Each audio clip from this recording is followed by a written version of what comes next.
Alhamdulillah wa kafa, wassalatu wassalamu ala sayyidi rasulihil mustafa sayyidina Muhammadin al-mujtaba wa ala alihi wa ashabihi ahli sidqi wal wafa wa man tabi'ahu ila yaumil jaza.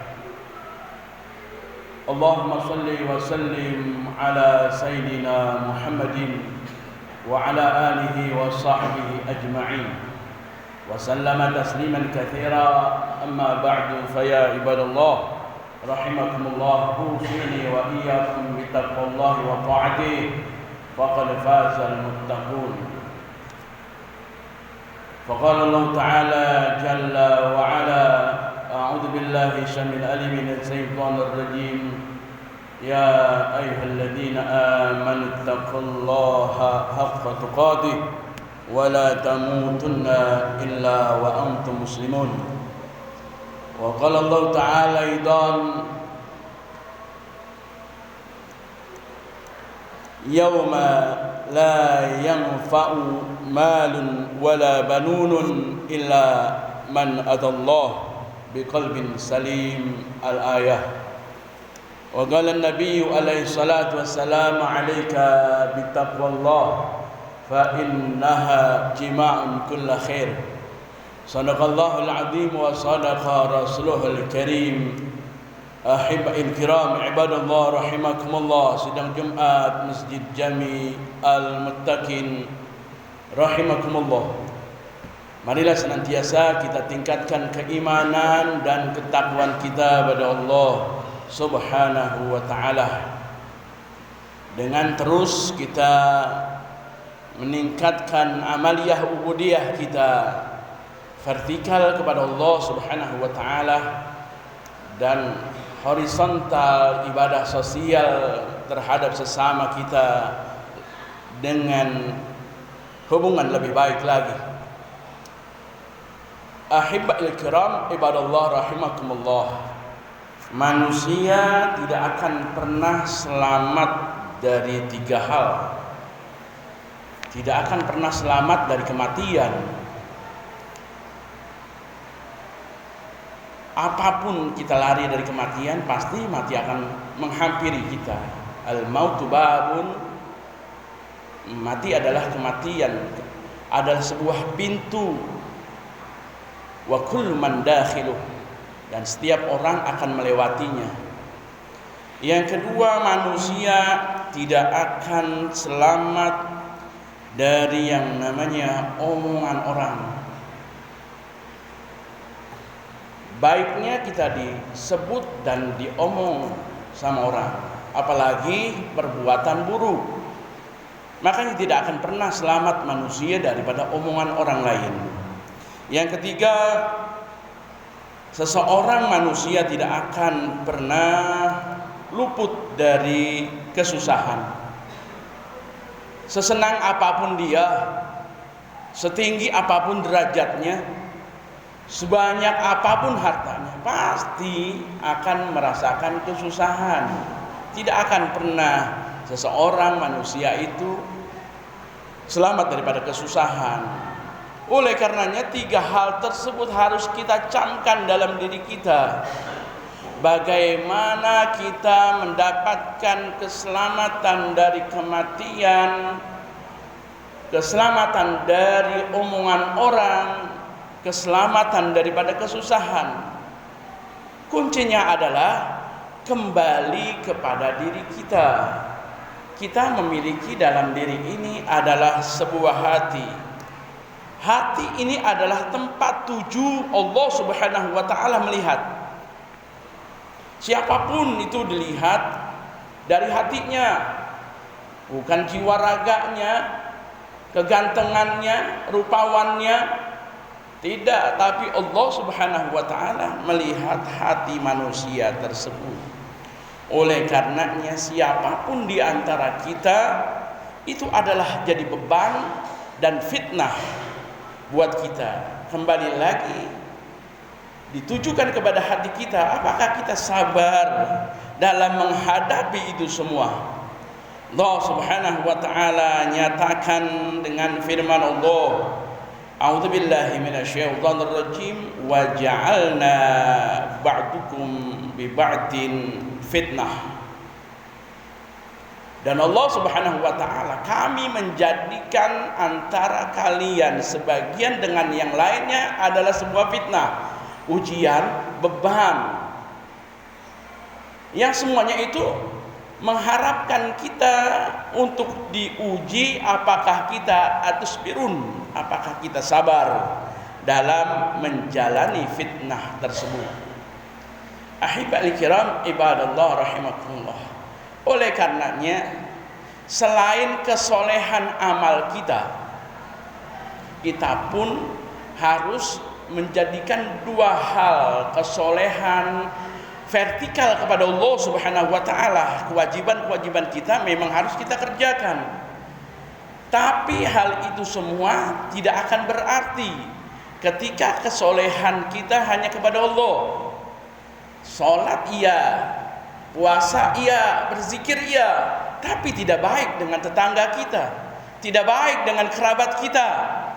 Itu yang menjadikan ibadah-ibadah yang kita tunggang-tongging kepada Allah Subhanahu wa taala akhirnya tidak mempunyai arti apa-apa.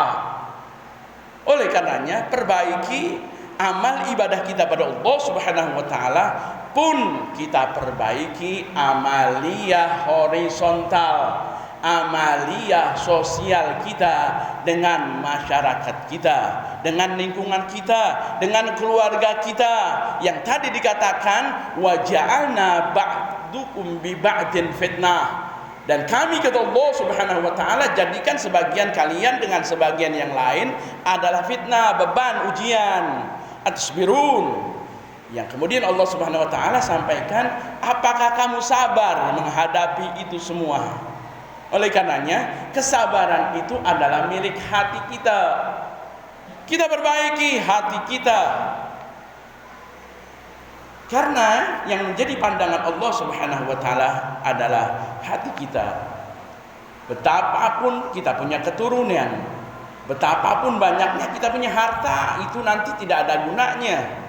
Dikatakan sama Allah Subhanahu wa taala, ya la yanfa'u malun wala banunun illa man atallah biqalbin salim. Tidak ada manfaatnya anak keturunan kalian, tidak ada manfaatnya harta yang kalian kumpulkan, kecuali yang mereka datang nanti kepada Allah Subhanahu wa taala hari kiamat dengan hati yang selamat, qalbun salim.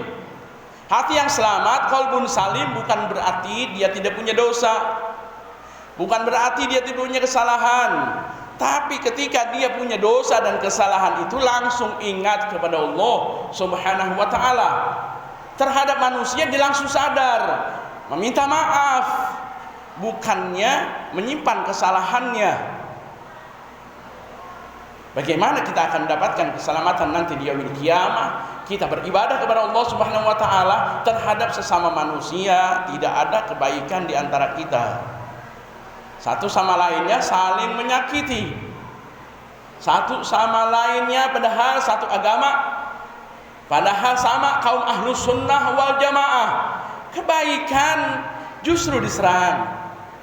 Apalagi kalau yang namanya taklim, pengajian yang seharusnya didukung satu sama lainnya, kenapa kita dengan pekikan Allahu Akbar memanjatkan salawat, di sana memanjatkan salawat, di sini memanjatkan salawat, tapi menyerang karena alasan kita tidak sejalan dengan mereka? Bagaimana dengan hati kita? Bukankah kita rajin beribadah, sholat 5 waktu, bangun tengah malam, puasa di siang harinya? Bagaimana dengan saudara kita yang seperti itu? Waliyadzubillah. Oleh karenanya kita perbaiki hati kita, langsung sadari dan kita mohon ampun pada Allah Subhanahu wa taala. Dan hubungan ketika keretakan terjadi terhadap sesama manusia, tidak cukup mohon ampun kepada Allah selama kita tidak minta maaf dan halal terhadap orang yang kita sakiti tersebut. Ahibal kiram rahimakumullah. Untuk memperbaiki hati kita, salah satunya adalah peningkatan ibadah kepada Allah Subhanahu wa taala. Ibadahnya kita tingkatkan, yang wajibnya kita kerjakan, yang sunnahnya jangan kita sepelekan, adab-adabnya jangan kita abaikan. Hal itu semua yang akan menjadikan ibadah-ibadah kita akan menjadi ibadah yang terbaik. Selain peningkatan ibadah, untuk menjadikan hati kita bersih dari iri, dengki, hasud dan lain sebagainya penyakit-penyakit hati adalah dengan kita memperbanyak zikir kepada Allah Subhanahu wa taala. Ingat, zikir bukan membaca zikir, bukan semata membaca dan melafadzkan zikir, tapi zikir yang terbawa kepada hati. Ketika zikir dikumandangkan, zikir dilafadzkan, akan mendapatkan pahala daripada lisan dan mulut kita. Karena kita capeknya berzikir, itu pasti akan ada manfaatnya, kita mendapatkan pahala. Tapi alangkah lebih baiknya ketika zikir yang kita lakukan tersebut tembus kepada relung hati kita yang dalam. Karena hati itu tidak ada yang bisa mengukur kedalamannya. Oleh karenanya zikir yang kita ucapkan menuntun hati kita untuk lebih baik lagi, sehingga menjadikan hati kita dengan ibadah yang semangat, ibadah yang rajin, ibadah yang baik, diiringi dengan hati baik lisan dan hatinya berzikir kepada Allah Subhanahu wa taala, maka kita akan mendapatkan yang namanya titel qalbun salim yang akan membawa keselamatan nanti di yaumil kiamah. Itu yang kita damba-dambakan. Mudah-mudahan ini semua menjadikan ibrah buat kita semua, betapa manusia itu tidak akan pernah selamat daripada kematian yang akan menghampirinya, daripada kesusahan yang terus-menerus berbagai tingkatan yang dialaminya, dan omongan-omongan orang yang tidak akan pernah berhentinya. Oleh karenanya, mari kita tingkatkan ibadah kita dan terus kita tata hati kita dengan zikir baik secara lisan yang tembus terus ke dalam relung hati kita. Insyaallah kita akan mendapatkan keselamatan hati qalbun salim tersebut. Amin ya Allah ya rabbal alamin. A'udzubillahi minasyaitonir rajim. Bismillahirrahmanirrahim. Wal 'asri innal insana lafi khusrin illa alladziina aamanu wa 'amilus solihati wa tawassaw bil haqq wa tawassaw bis sabr. Barakallahu li wa lakum fil Qur'anil azim wa nafa'ani wa iyyakum bima fihi minal ayati wadh dzikril hakim. Aqulu qali hadza fastaghfirullahal azim li wa lakum wa lisairil muslimina wal muslimat fastaghfiruh innahu huwal ghafurur rahim.